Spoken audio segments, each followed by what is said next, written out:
என் வாக்கு என் உரிமை அப்படிங்கிற இளைஞர்கள் மத்தியில மிகப்பெரிய ஒரு மாற்றத்தை ஏற்படுத்தும் விதத்துல இந்த முதல் தலைமுறை வாக்காளர்களை முன்னெடுக்கக்கூடிய வகையில இன்னைக்கு நாம ஒரு பிரம்மாண்டமான நிகழ்ச்சியை நியூஸ் 18 சார்பில் நடத்தியிருக்கோம். இதுல மிக முக்கியமாக சிறப்பு விருந்தினராக நடிகர் விஷால் அவர்கள் பங்கேற்றிருக்கிறார். சார் வணக்கம், மிகப்பெரிய நன்றி. இன்னைக்கு என் வாக்கு என் உரிமை அப்படிங்கிறது இளைஞர் மத்தியில எவ்வளவு முக்கியத்துவம் வாய்ந்ததா பாக்குறீங்க? இல்ல, நம்மளோட வாக்கு வந்து நம்மளோட உரிமை. அந்த உரிமை தான் வந்து நம்ம கொடுக்கிற குரல். அந்த ஒரு நாள் வந்து நம்ம கையில் போடுற அந்த ப்ளூ கலர் மை தான் வந்து ஒவ்வொரு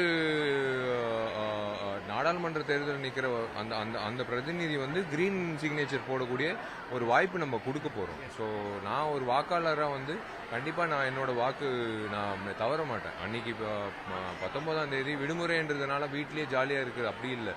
அன்னைக்கு நான் கியூவில் நின்று நான் ஓட்டு போட்டு எனக்கு பிடிச்ச கேண்டிடேட்டுக்கு நான் ஓட்டு போடணுன்றது என்னோட கடமைன்னு நான் பார்ப்பேன். ஏன்னா 5 வருஷத்துக்கு ஒரு முறை வரும்போது இது வந்து இப்போ திரைப்படம் மாதிரி வந்து இன்னைக்கு பார்க்கலன்னா பரவாயில்ல, அடுத்த வாரம் பார்த்துக்கலாம், இல்லை வேற ஒரு மீடியமில் பார்த்துக்கலாம், அப்படி கிடையாது.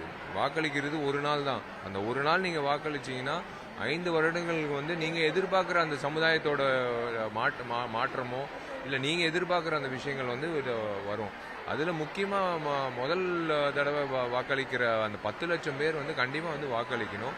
முக்கியமாக ஒரு விண்ணப்பம் என்னன்னா, சென்னை பொறுத்த வரைக்கும் எப்போவுமே 50% மேலே தாண்ட மாட்டேங்குது. கிராமத்தில் வந்து எப்போவுமே 70% அதுக்கு மேலே போகுது.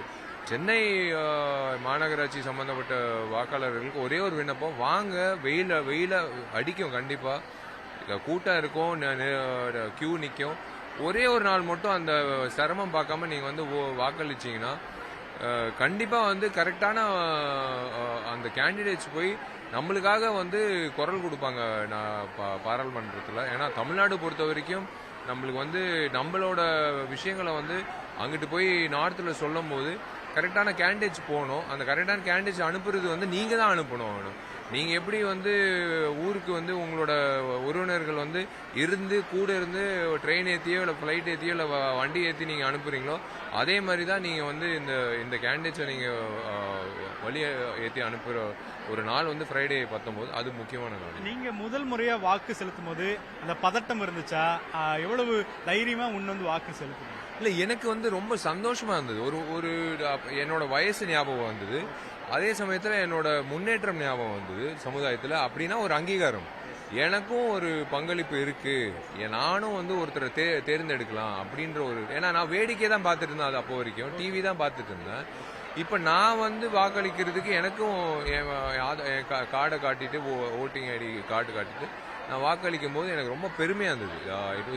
It was a thrilling moment for me. அதை வந்து நான் எப்பவுமே மிஸ் பண்ணவே மாட்டேன். ஏன்னா அதை மிஸ் பண்ணிட்டு நான் போயிட்டு சும்மா வந்து என்னோட பதிவு வந்து நான் பண்ணேன்னா எனக்கே அசிங்கமா இருக்கும் என் முகத்தை பார்க்கும்போது. இப்போ அந்த ஒரு நாளை வந்து விடுமுறை நாளா வீட்டில் வந்து லீவ் போட்டுட்டு நம்ம வேற எங்கன்னா போயிடலான்னு டைவர்ட் பண்ற மக்களும் இருக்கிறாங்க. அவங்களுக்கு என்ன சொல்றீங்க? அவங்க என்ன எடுப்பாங்க?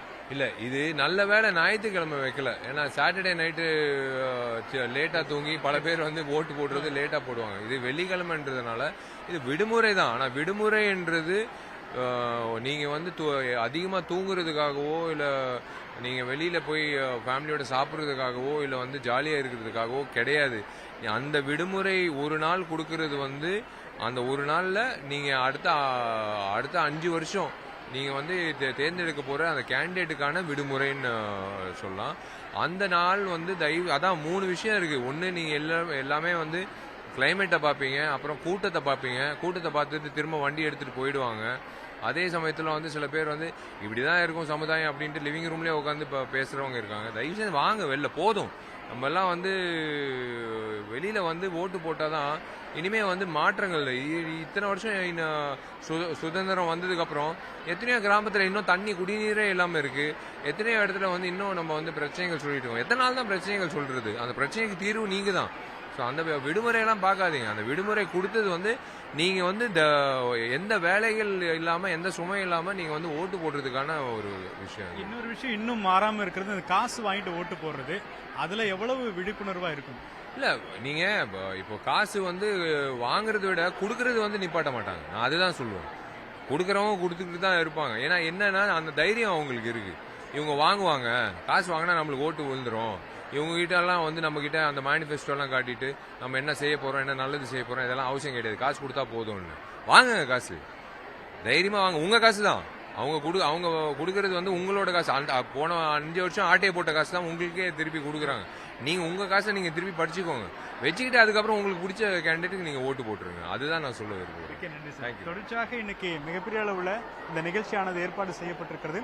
என் வாக்கு என் உரிமை அப்படிங்கறதுல மாணவர்கள் நிச்சயமாக தங்களுடைய வாக்குகளை செலுத்த வேண்டும் அப்படிங்கறதுதான் பெரிய எதிர்பார்ப்பு.